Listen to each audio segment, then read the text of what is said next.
Hello and welcome to this very special bonus episode of Grapple City Rewind. Today, we're not going back and doing a whole pay-per-view. We're not going back very far at all. We are just going to give you a single match that we wanted to take a look at. It is Bayley versus Nia. Bayley versus Nia Jax. NXT TakeOver London 2015. Aaron, you chose this one particularly, so why don't you go ahead and start us off? Give us a little setting here. Sure thing. So this was, like you said, an NXT TakeOver in London. It was December 16th, 2015, just 10 years ago. This was at the SSE Arena, attendance of 10,000 people. And the show as a whole... Woo, yes. Thank you, Rick. The show as a whole was pretty great. We had Baron Corbin, Bayley, Nia Jax, Finn Balor, Samoa Joe. At the time, a lot of well-received wrestlers. Sami Zayn, Asuka were also on there. We had who we now know as FTR, but they were the Revival back then. So a pretty stacked pay-per-view, but I wanted to cover this match, Bayley versus Nia Jax, for the NXT Women's Championship, just because I had heard, first of all, it's in December, and I figured it'd be fun because it's around Christmas time.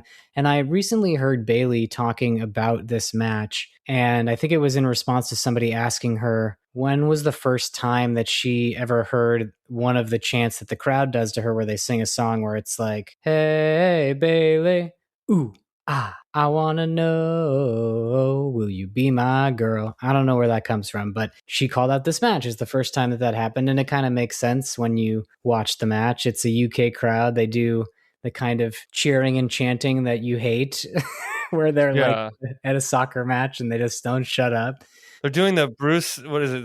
The Bruce Channel song? Is that what that is? Hey, baby, I want to know. It's just, they changed the baby to Bayley. Yeah, to Bayley. Okay. Like a song from the 50s. Yeah. Oh, okay. Cool. Yeah. You more musically inclined than I am. You're the musician. So there we go. Now we know where it's from. So yeah, I like Bayley, especially in this period of NXT. I really just like this period of NXT in general. I think this was when, besides like the Attitude Era of WWF, this might be the best wrestling that the WWF/E has ever produced, in my opinion. That's really good stuff.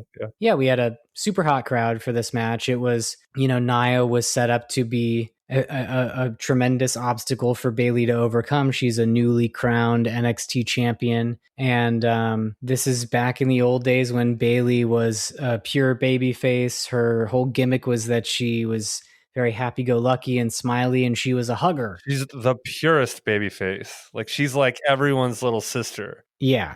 It's kind of adorable. It was a good gimmick at the time, and she was certainly super over with the crowd. I don't know what it says about the fact that she was over with a bunch of like 30 to 50-year-old dudes. And she's like in her early 20s being all cute and stuff. But there's that everyone... Yeah, but she was great. I mean, you could see it as being creepy, but in all honesty, like, she was very wholesome and endearing, and made a lasting impression. People really loved her back then. One of the shticks of her character was when she came out on the entrance ramp, there were the wacky, waving, inflatable, flailing arm tube men on the sides of the stage. Yeah. And, they always inflated them and everyone go crazy. And right. Her finishing move was the Bayley to belly, which was like her hugging you into a belly to belly suplex. Yeah, it's quite a gimmick. Yeah, it was a fun gimmick, and it actually I don't know. Do you know who Izzy Moreno is? No. So she's I think she's like 18 or 19. She's been wrestling on the indies for a year or two, and she was like a huge Bayley fan. She's eventually in the crowd. Oh yeah. Wait, is she the one that Bayley like wore her t-shirt to like a press conference? Could be, yeah. They're friends now for sure. Yeah. And Bayley was the one that inspired Izzy to get in the ring and actually wrestle. And so, she was like, Bayley was like an inspiration to a lot of people. And anyway, the match starts. Nia actually looks very intimidating. I think this was early enough in Nia's career where she hadn't gotten a reputation as like botching things and not being a great worker. I actually think Nia has been pretty good the last year or two that I've seen her. I was certainly on the bandwagon of not loving her at a certain point in Yeah, time, but I could do without her, but I mean, it's fine, whatever, you know?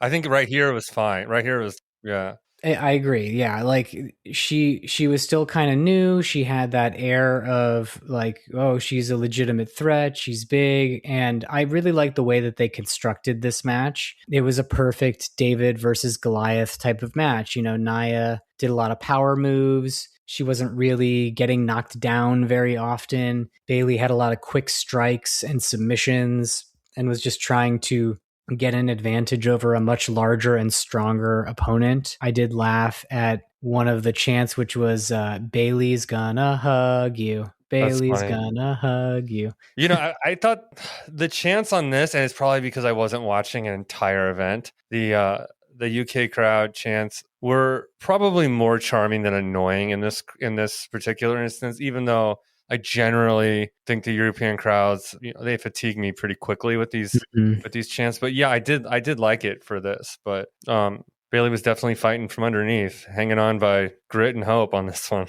Yeah, she was getting hit a lot. She wasn't giving up, and it was a lot of back and forth. The match had a good flow. It was getting more and more intense. The crowd was always invested. The match basically came to a head when Bayley had Nia in a submission. I think she had a dragon sleeper on Nia, and you know Nia would get her off, and then she'd hop back on, and then she'd get her off, she'd hop back on, and eventually she got Nia to tap, and Bayley retained. So I really enjoyed this. It was, you know, harkening back to a time where I wasn't actually watching it as it was happening. This was, gosh, what was I doing? I was in the working world, about to make my way back to grad school. But yeah, I wasn't watching at the time. I didn't even know this was happening. So this is something that I revisited later once I came back to wrestling in like 2018 or whenever it was. But yeah, pretty solid match. I love when people get those guillotine type holds when the wrestlers are light enough for a smaller person to just hang on the neck of Mm-hmm. bigger opponent, like whatever that move was that Bailey was doing on this. Because it really does seem like, okay, you're the bigger person, but this person's completely off their feet and everything Yeah. they've got is hanging on your neck. Like you're Yeah. fucked. Like the way that she sort of took down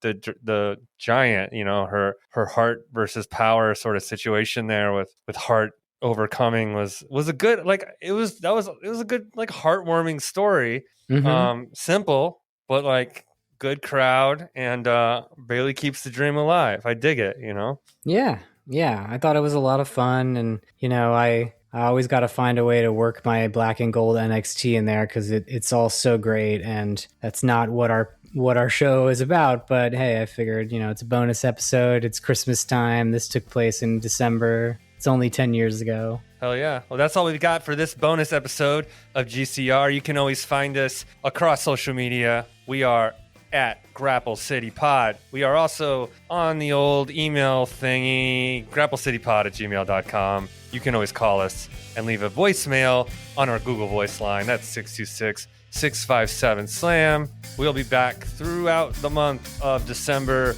with little bonus episodes like this one. And pretty soon, we'll be getting ready for season 2 of Grapple City Rewind. That should come sometime in January. Thanks for listening, and we will be back as soon as we can.